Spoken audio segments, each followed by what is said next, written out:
अस्सलाम वालेकुम दोस्तों।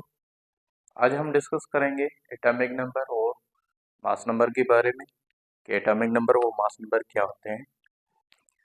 सबसे पहले एटॉमिक नंबर।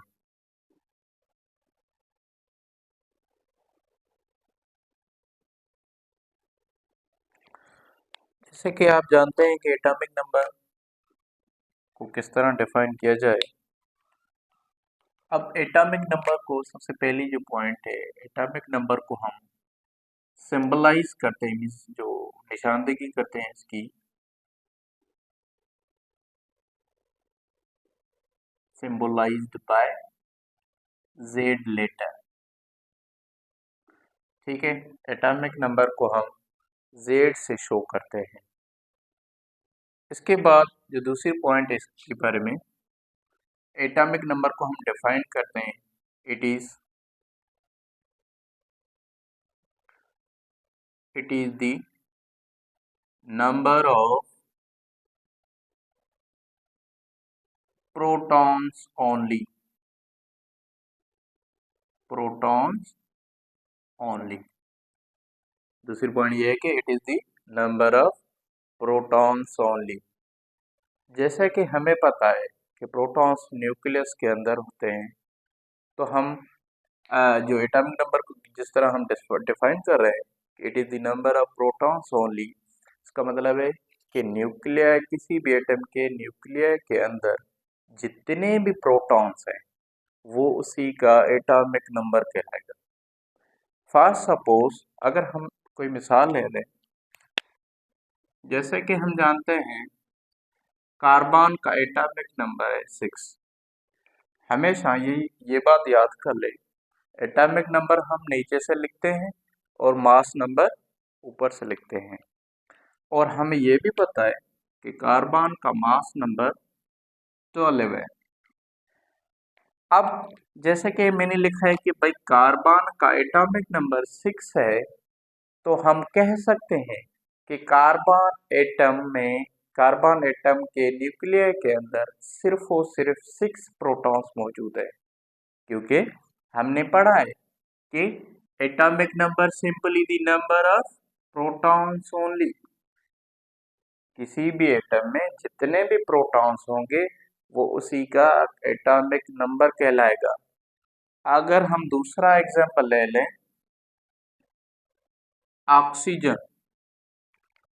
हमें पता है कि ऑक्सीजन का एटॉमिक नंबर 8 है, तो हम आसानी से कह सकते हैं कि ऑक्सीजन के न्यूक्लियर के अंदर 8 प्रोटॉन्स है।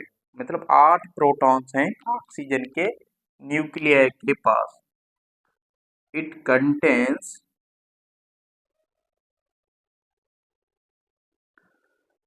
8 प्रोटॉन्स,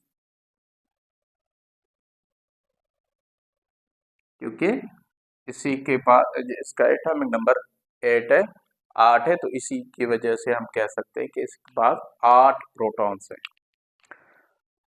अब दूसरी बात जो हम कह सकते हैं एटॉमिक नंबर के बाद, वो है मास नंबर हमारा।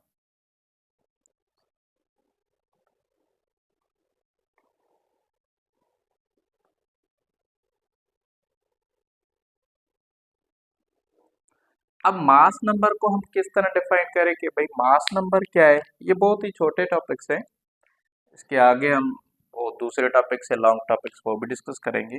अब मास नंबर को हम डिफाइन करेंगे सिंपली। सबसे पहले इसी को सिंबलाइज करते हैं एक लेटर से। It is symbolized by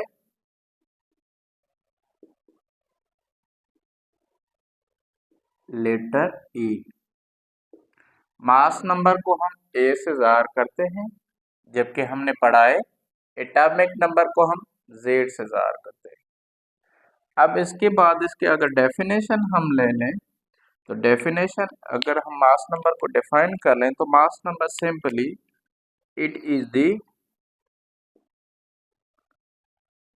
number of protons and neutrons।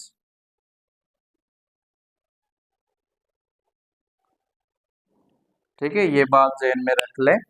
हमने पहले पढ़ा था एटॉमिक नंबर। एटॉमिक नंबर में हमने कहा कि भाई it is the only the number of protons only, means इसके पास सिर्फ प्रोटॉन्स हम गिने जा रहे थे।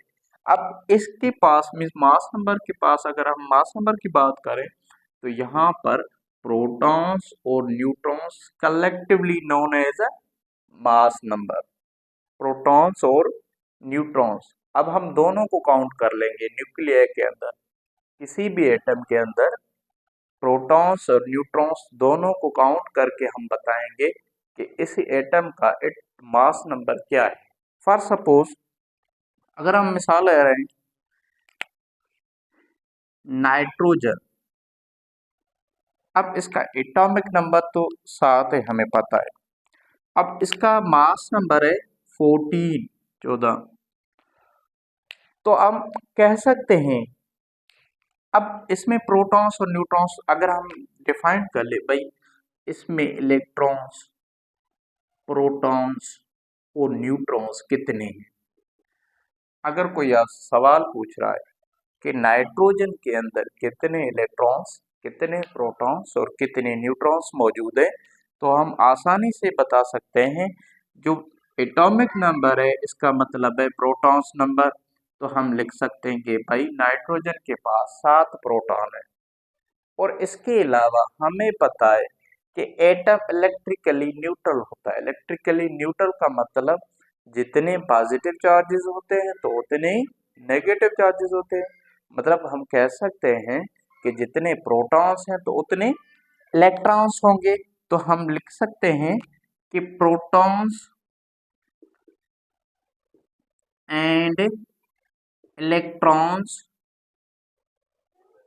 आर इन इक्वल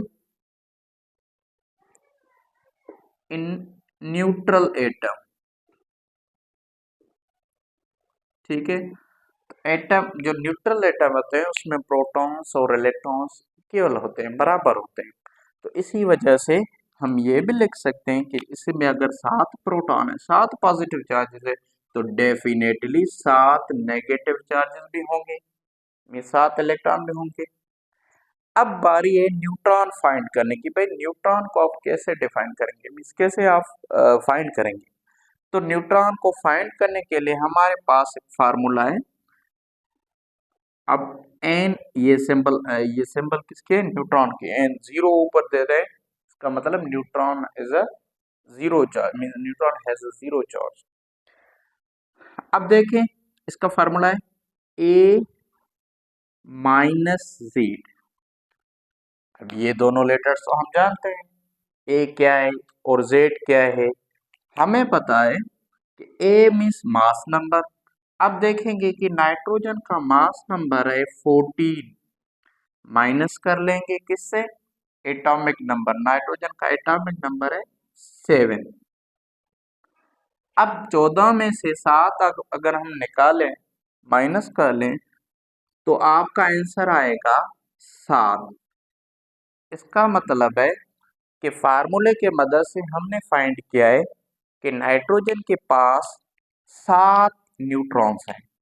तो हम लिख सकते हैं नाइट्रोजन के पास 7 न्यूट्रॉन्स हैं।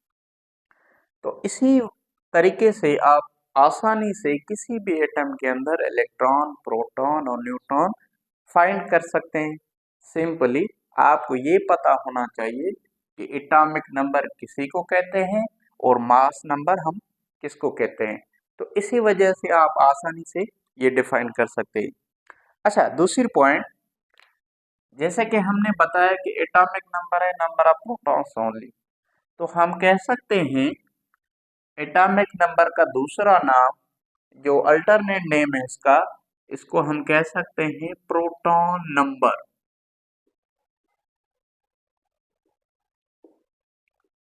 ठीक है, एटॉमिक नंबर को हम दूसरे नाम से जानते हैं, वो है प्रोटॉन नंबर, क्योंकि atomic number simply the number of protons only, that's why we call it as a proton number. और मास नंबर, जैसे कि हम हमें पता है कि प्रोटॉन्स और न्यूट्रॉन्स को कलेक्टिवली हम एक दूसरा लफ्ज यूज करते हैं, वो है nucleon. Nucleon, protons and neutrons collectively known as nucleons. तो हम कह सकते हैं mass number is the nucleon number. Mass number is the nucleon number, means mass number is also known as nucleon number. तो आज हमने डिस्कस किया है एटॉमिक नंबर और मास नंबर को। आगे हम इसके अलावा जो दूसरे टॉपिक्स हैं केमिस्ट्री के रिलेटेड, वो भी हम आस्ता आस्ता डिस्कस कर लेंगे। तो बराए मेहरबानी हमारे चैनल को सब्सक्राइब करें और अपडेट रहें, ताकि आप जो नेक्स्ट लेक्चर हैं हमारे, वो भी आप आसानी से सीख सकें। थैंक यू अल्लाह हाफ़िज़।